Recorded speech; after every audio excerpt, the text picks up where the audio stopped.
Hi guys, welcome back to Carrie's Collections. As you guys can see, I have a little bag of goodies over here to the side, and this is actually my Momocon collection that I picked up while I was at Momocon.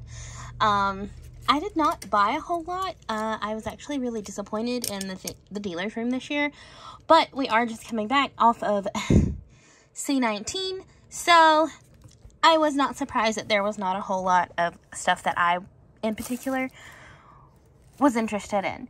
The 3 DVDs that I got were all from Discotheque's booth.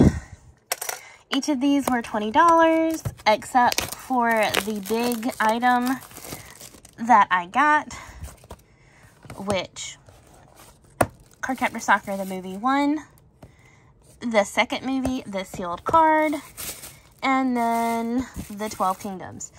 Now this is not like a super great price, but it was about $10 off and I didn't have to pay for shipping, so I call it a win.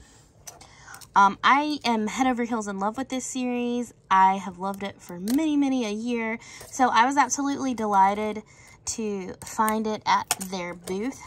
They actually made a mistake. This was supposed to be listed as $65. They accidentally put a $60 sticker on it, and they were nice enough to stick with their requirements. They didn't upcharge me the $5, even though they could have. So I'm extremely grateful for that, and I'm super excited to have this series on hand. I actually have a bootleg copy that's from like the early 2000s that is in terrible shape. And it can finally go in the trash. No, I am not going to resell my bootleg. I was young. I was stupid. I didn't know it was a bootleg. Now that I have learned. Oh gosh, if I can get it out.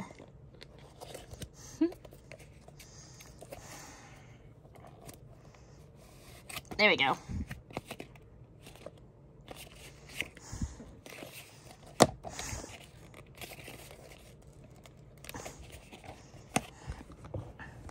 And yeah, I'm sorry, my camera is actually a little wonky right now because I am using a new camera, which is probably why this is so much more clear.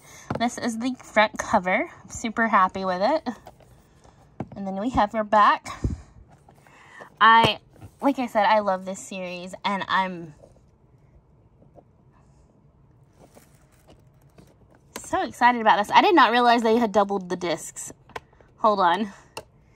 For a minute there, you think, oh no, where's the second disc? There it is. I think this is actually a 4-disc series. So hold on a minute. Yeah, and then there's the fourth disc that completes the series. For anyone who has not seen this series, I highly suggest it, especially if you enjoy fantasy. As a warning though, the first few episodes are kind of slow, so you've been forewarned. I'll let you know. I let you know the important bit. And then, of course, we've got this. Oh, this is one of the newer ones. I hate these little clips. Like, I understand why. I just hate them. And then I'll show you guys the inside slip real quick. And this is reversible, so I can technically turn it around. I probably will not. There is only one card collected in this particular film. It actually deals with someone who knew Clow Reed back in the day. And this person does not show up in the manga, so this is original material. I don't know if the arrow card actually shows up in the manga. I'll have to look that up, but I don't think she does. And then you've got the second one. This is actually the end between the last episode of season 2 of the original Cardcaptor and Cardcaptor Clear Card, which is the new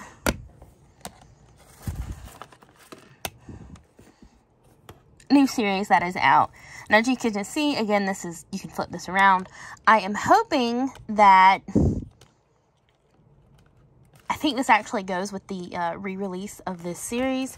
And I am going to try to collect it because I think it would look amazing to be flipped inside out. I think that would just look good on my shelves.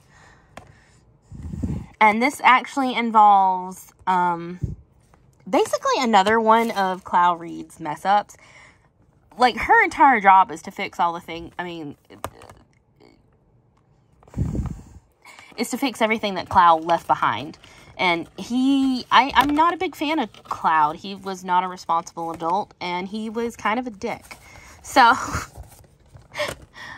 yeah, those are my opinions on that. So I got 2 movies and a DVD set, all of which I've been looking for. And then I am actually in the process of collecting Samurai Deeper Kyo. These were both $5 a piece, which is great. And these are actually harder to find volumes. So the fact that I only spent $10 makes me super happy. I did look pretty thoroughly through this stack. And as you guys can see, these are a little used. But I'm not mad about it because they're still in pretty good condition. And there's not too much sun damage because that's a problem. A lot of these Samurai Deeper Kyo mangas have is that there's just absolutely tons of sun damage going on.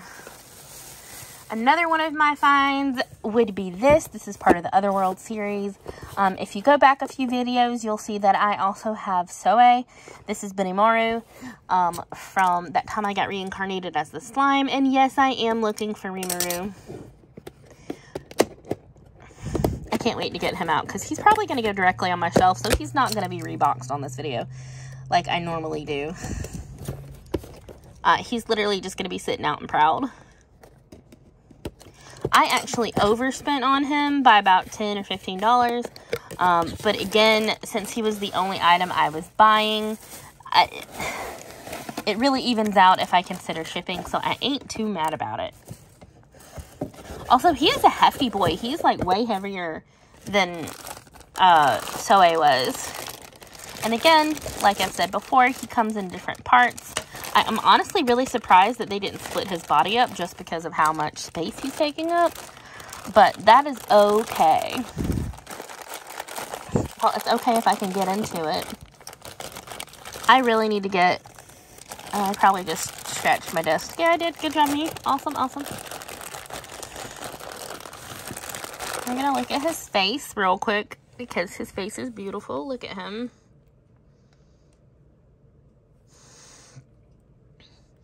They did his hair really, really well. I'm really pleased with that. I'm excited. And I'm going to also show y'all his katana, which this may not technically be a katana because of how long it is, but I don't know all the names for Japanese swords, so I could also be wrong. So yeah, here's this. This is a pretty decent sized sword for what it is. If I have, and I don't have my measuring tape on my desk. It has actually wandered off to be used in putting up shelves. So unfortunately, I am currently without a measuring tape. I think this is actually 8 inches though. I am not sure on the exact measurements. So yeah.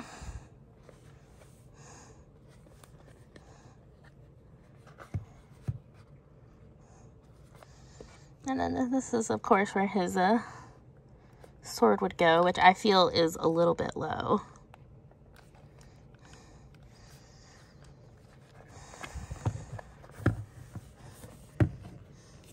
Yeah, I still feel like that's a little bit low. I feel like it should be higher up where this waist is. But, you know, I didn't pick it. It wasn't me.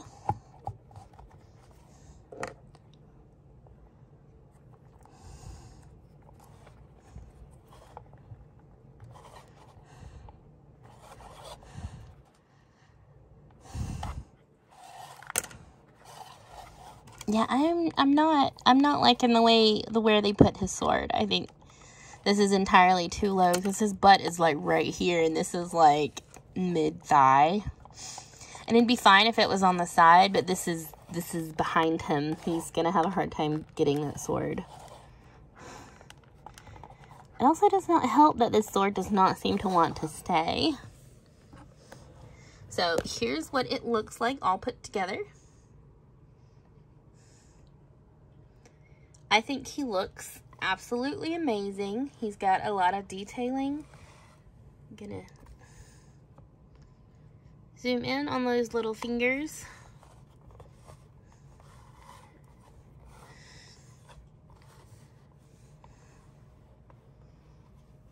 The wrinkles in the back to show that this is tight across his shoulders, even the indentations of his shoulder blades. I'm still upset about that sword. That sword's bothering me, like, on a whole nother level. It's bothering me. And then, of course, you've got the pleats of his skirt, or hakama. These are probably hakama. And the little zeros are kind of tripping me out. But then you also have his tabi socks and his sandals. Thankfully, they don't seem to have put him in gaita. It always kind of bothers me when they put everything in gaita. Put everyone in gaita sandals when that is not something that everybody in Japan wore. So the last two items that I picked up are actually mochibis. One of these is I think a Hot Topics exclusive. But I really do love the mochibis. I think they're super cute. I've had a hard time finding them. It's like nobody has them. And this is, unfortunately, when he was still in that ice. This is like the first outfit he's in, where he's in the part ice, part... His dumb costume is basically what I'm trying to say. I hate his first costume so much, y'all. You don't even know. Like, it hurts my heart. It makes me so mad. I hate it. I hate this is it. And then, oh gosh, you're shedding. They have made Izuku, like, extremely pale. He does have a little pink of his cheeks, but he's extremely pale. Okay, let's see. I'm actually gonna... Oh, yeah, that looks much better. I didn't realize his hair was folded back until then, and I was like, why does he look like that? Looks a little bit like Draco Malfoy, like that. There we go. Hello, I am Draco Malfoy. Not really. Poor Shoto. He's gotta put up with my shenanigans, too. But yeah, these guys are probably gonna end up on my bed because I love them. And these are pretty significant size. They are not... as small. I thought these were closer to Tsum Tsum size, but these are quite a bit bigger. So he's just a regular mochibi, and then there were a lot of Hot Topic exclusives. One of the other mochibis I'm looking for is Ozawa, and that's because he's dressed up in his sleeping bag, and it just it tickles me so badly. I love it. I love it to pieces. I did not pick up a whole lot of fan art. I may do a fan art video later, but I don't have all my fan art out right now. Most of it being pins. But yeah, so this is what I picked up at con this year, and I hope you enjoyed this video. I hope you hit that like and subscribe button, and I'll see you guys next time. Bye-bye!